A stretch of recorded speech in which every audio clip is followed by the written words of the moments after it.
Hi, my name is Jeff Thomas and I'm running for school board in Dallas, Pennsylvania. I'm doing the same thing every other candidate is doing. I'm putting up signs on the side of the road, I'm passing out business cards and door hangers, going to political events, pressing the flesh. I think I'm doing a good job of getting my name out there, but I don't know that I'm doing a great job of letting voters understand just who I am and what I think about things. So this podcast is going to try and answer some of those questions.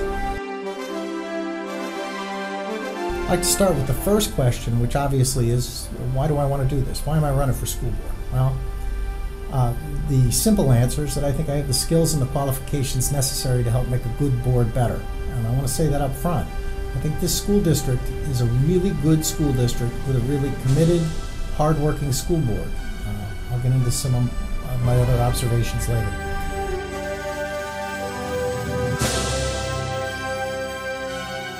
My son AJ graduated from Dallas in 2009, and he had a great experience at Dallas. And my son Owen is a 9th grader at Dallas, and he's enjoying himself as well.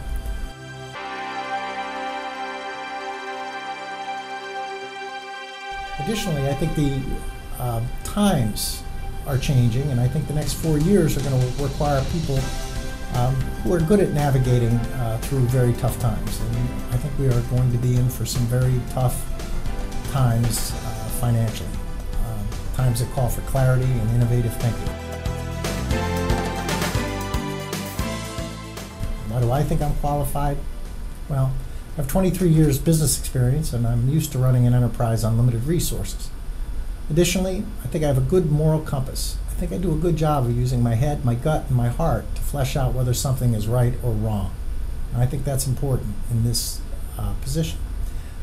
Additionally, I have no personal agenda. I have no axe to grind with anyone at the district. And perhaps most important, I don't have anybody in my family who needs a job with the school district. What do I believe are the biggest issues facing Dallas over the next 4 years?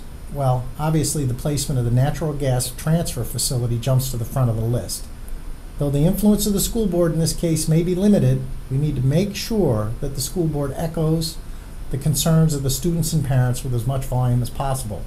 Hopefully, with the help of an active and engaged board, this issue will be resolved by the general election. If it's not, then as a sitting board member, I'll do my best to ensure that the Dallas parents have their voices heard. Fiscally, the district faces many of the same issues faced by districts across the state with the recent cut from the state of Pennsylvania in the educational funding. We need to look at all the programs at Dallas, whether they're preschool programs, enrichment programs, sports programs, cultural programs. We need to take a look at all of them, see which ones we can cut or may have to cut or scale back so that we can engineer a product that delivers the best educational experience for the student and the most value for the taxpayer buck. We need to figure out new ways to fund programs that are on the bubble and just too valuable to lose. Let me state categorically that I believe you can't pay a good teacher what they are worth. Having said that, I must tell you that I am in favor of some sort of teacher evaluation system with consequences for poor performance. I think we owe that to our kids. The workforce is chock full of potential teachers, and we shouldn't have to settle for substandard performance. It's that simple. This brings me to the subject of standards. This is a big one for me. I want to state this categorically. If elected, I would do my best to ensure that every teacher, coach, administrator, support person, and school board member were held to the same high standards for personal and professional conduct with absolutely no exceptions. Without going into great detail, I believe this is an area where Dallas has not done itself any favors over the last several years. Additionally, this is an issue that comes up all the time on the campaign trail. So, if you're okay with the way every school district representative has conducted themselves over the years, and you don't mind the standard bar rising and falling with the whim of a few, then don't vote for me. I never look back, but moving forward, you can expect me to have a very strong opinion on personal and professional standards and adherence to them. This brings me to the issue of collaboration. Now, I know that things on the school board don't get done without 5 out of 9 votes, and I have no intention of being the sole no vote on everything and obstructing progress for the sake of conflict. I hope to be a new voice, a new perspective, and a constructive change agent.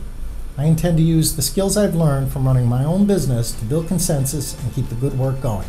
I'll say it again, Dallas is an exceptional school with wonderful teachers and administrators, committed students and parents, and excellent facilities and programs. Anyone who has attended a school board meeting where the school board recognizes a student of the quarter has to agree that we have some talented, creative, civic-minded kids who will undoubtedly make significant contributions to society. That pretty much wraps it up. The election is May 17th, and I encourage everyone to get out and vote. Like all candidates, I'm cross-filing, so if you plan on voting for me, I'm number 7 on the Republican ballot and number 8 on the Democratic side. Thanks for your time, and make it a great day.